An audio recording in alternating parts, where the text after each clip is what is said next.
짚고 넘어가야 할 질문을 다뤄보겠습니다.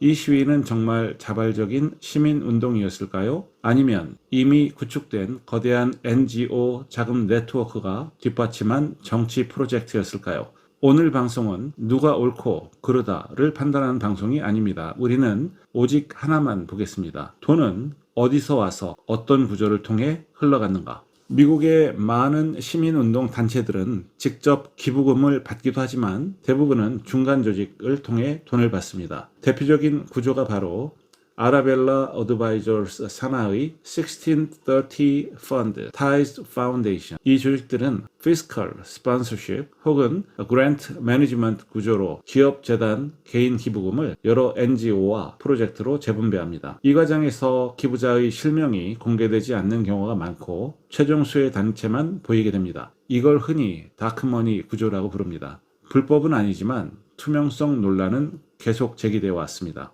미네소타에서 활동한 대표 단체 중 하나가 Sunrise Movement입니다. 원래는 기후운동 단체였지만 2025년에서부터 2026년 들어 반아이스 시위에도 적극 참여했습니다. 공개 자료에 따르면 Sunrise Movement는 포드 파운데이션, 포드 재단, 맥카터 파운데이션, 메가더 재단, 오픈 소사이어티 계열재단 등으로부터 대규모 지원을 받아왔습니다. 여기서 중요한 점은 이 자금이 폭력을 지원했다는 증거는 없습니다. 그러나 조직 동원력과 홍보 인프라는 재정 없이는 불가능하다는 점입니다. 즉, 시위는 자발적일 수 있지만 그 확산과 조직화는 구조적으로 지원되었을 가능성이 큽니다. 또 하나 주목받은 단체가 미네소타의 Legal Rights Center가 운영한 Know Your Right Minnesota 프로젝트입니다. 이 프로젝트는 체포시 권리 안내, 법률 지원, 정보 제공, 보석기금 안내를 포함하고 있었습니다.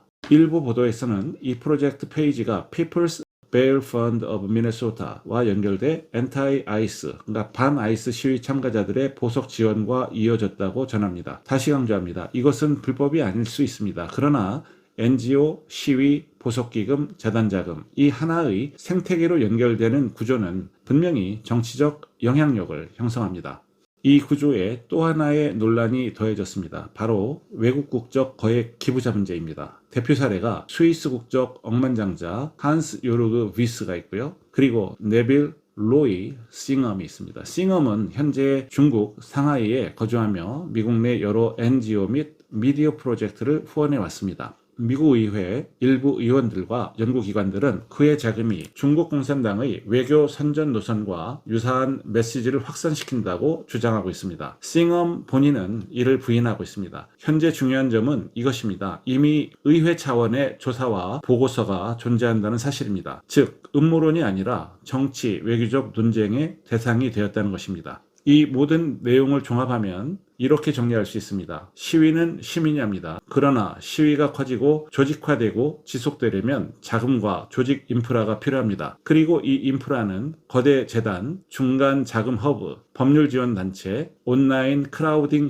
펀딩으로 연결됩니다. 이 구조는 미국만의 문제가 아닙니다. 한국에서도 NGO와 정치운동, 외부 재원이 어떻게 연결되는지 우리는 같은 질문을 해야 합니다. 오늘 방송의 결론은 단순합니다. 이것은 음모론이 아니라 자금 구조에 대한 분석입니다. 시민운동은 존중받아야 합니다. 그러나 그 배후의 돈이 투명하지 않다면 민주주의 자체가 흔들릴 수 있습니다. 여러분은 어떻게 생각하십니까? 이 시위는 시민운동일까요?